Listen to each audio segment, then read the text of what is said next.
dia mbola faly miara-bantsika tsirery avy min'Andriamanitra zao tombonandro-pahavelomana izao. Tenako moa ry havana tsy mipetraka ty fa ny Ambatondrazaka. Dia rehefa mipetraka any Ambatondrazaka izay dia manana fanirina lalina zany satria mitory filazany tsara. Hoe tena mbo hoe hanokatra asany zany. Dia rehefa nanana fanirina izay ry havana dia zao tafeny devoly.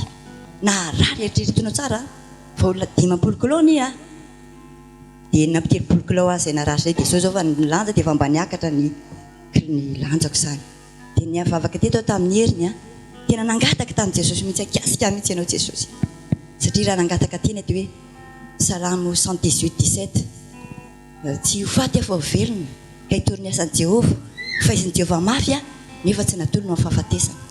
Dia mpitory teny koa misy ny teny hoe nahoana no faty ianao raha tsy efa tonga ny andronao. Dia zao napetraka teo am-pelantanan'ny tompony efa hoe ianao Jesosy marina efa nanakinako ny fiainanao anao ahy Jesosy.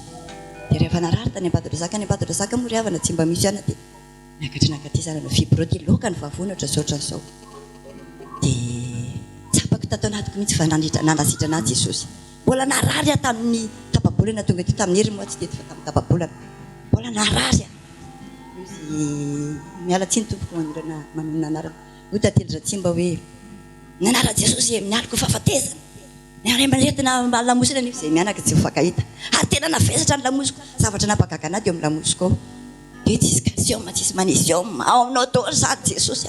Anao ahy Jesosy. Dia manana zandry ho any Betan-dranomasina tiana fantatry pasteur tsara zany. Izy ianao Iasoa mifikiranao amin'ny Jesosy. Aza merikerika intsony ianao. Aza merikerika intsony ianao. Dia sitrany tsapako ato anatiko ry havana. Pasitany Jesosy ny fanahiko. Araka ny teny hoe ambina sy salama zavatra treninao tahaka izay nambina nafananao koa. Voninahitra tompotona ho an'i Jesosy irery ihany. Halleluia. Amen. Halleluia. Halleluia. Sotran Jesosy. Ny sitranin'i Jesosy tamin'inona tsara moa zany ianao teo? Ny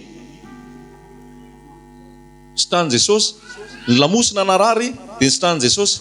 Tsy ampy calcium, tsy ampy magnesium, fa rehefa atao amin'ny Jesosy, Jesosy ny calcium, Jesosy ny magnesium, sitrana ny lamosina. Halleluia. Velon Jesosy.